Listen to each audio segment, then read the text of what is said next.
falando sobre o seu tempo como chanceler, já entrando na nossa primeira pergunta, uma situação que causou bastante rebuliço até foi uma questão com os homossexuais, uma postura do senhor. Pegando esse gancho, como que o senhor aconselharia, ajudaria a igreja atual a lidar com a questão da homossexualidade no que diz respeito ao movimento homossexual e aos indivíduos também? Isso. Com relação ao movimento, né, que é um movimento muito bem articulado, muito bem financiado, pessoal muito preparado e que tem ramificações no mundo todo, né? Eles agem globalmente. Né? Os ataques e as propostas e os avanços são de natureza global. Você vê que é tudo muito semelhante em todos os lugares. Né? Então, eu creio que a igreja, ela deve, dependendo do lugar onde ela está, pensando aqui na igreja no Brasil, ela deve lutar pelos direitos civis fundamentais que o brasileiro tem, que é a liberdade de crença, liberdade de consciência, liberdade de religião e liberdade de expressão. Então, nós somos igreja, mas somos brasileiros também. E nós temos esses direitos assegurados pela Constituição. Então, enquanto esses direitos estiverem na Constituição, a igreja pode envolver-se naquilo que é legal para a manutenção desses direitos.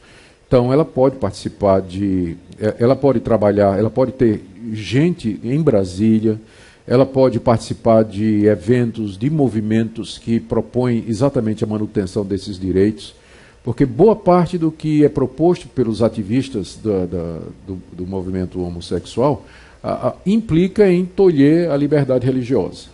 Porque o maior inimigo desse movimento, né, organizado é, de fato, a igreja cristã, quando ela está firme na palavra de Deus.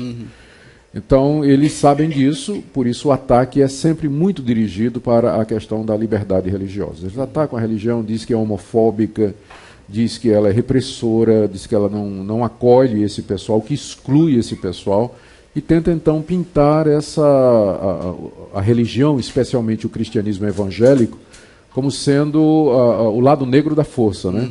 No Brasil. E coloca um rótulo de homofóbico, né? O que não ajuda muito são alguns evangélicos que têm espaço na mídia e que entraram na jogada deles. Porque a jogada deles foi atrair os evangélicos para um debate cultural de baixo nível mesmo, né? E aí você encontra líderes evangélicos que acabam entrando na jogada deles e bate de frente, né? Com a mesma linguagem. Às vezes tem um discurso que é um discurso que a gente olha assim e diz, mas um crente não devia estar lidando dessa forma, né? E aí eu tenho uma relação de ódio e amor com esse pessoal, porque eu tenho que admitir que eles descem muita pancada nesse movimento, e por isso o movimento ainda não avançou tanto quanto deveria avançar. Mas a maneira como é feita acaba contribuindo para que a imagem do evangélico com relação aos homossexuais seja deturpada, como gente intolerante, beligerante e tudo mais. Agora, com relação aos indivíduos, eu acho que a igreja precisa fazer a distinção entre a pessoa que é tentada e a pessoa que está praticando. Então, há muita gente, há jovens nas nossas igrejas que são tentados, se sentem atraídos por pessoas do mesmo sexo. E não são poucos. Eles sentem essa atração. E a igreja deveria reconhecer que essa é uma tentação como qualquer outra. Rapazes que se sentem atraídos por meninas, né, e são tentados a fazer o que não devem. Da mesma forma, estes rapazes ou estas moças se sentem atraídos por pessoas do mesmo sexo e a fazer o que não deve.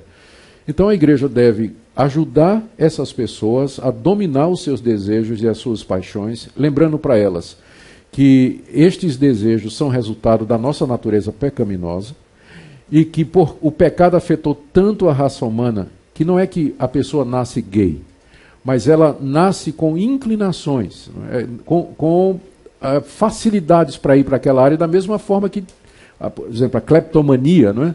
Tem pessoas que têm essa vontade, né? Tem esse desejo, a inclinação para o álcool também. Então tem pessoas que têm essa inclinação, que pode ser combatida e pode ser neutralizada, e pode ser vencida. Há casos, e eu poderia citar casos que eu acompanhei, de jovens que se sentiam atraídos, não é?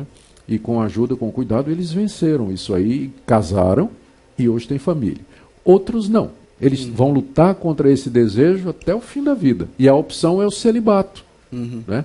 A opção é, de fato, o celibato. É duro, é doloroso, mas é o efeito do pecado na raça humana. Né? Então a igreja tem que ter sensibilidade, procurar compreender essa situação e entender que há uma diferença entre tentação e prática. Se houver a prática, então tem que ser tratado pastoralmente, disciplinarmente, como também qualquer jovem que se envolver com a sua namorada, né, antes do casamento, ou enfim, qualquer outro tipo de desvio de conduta na área sexual. Uhum.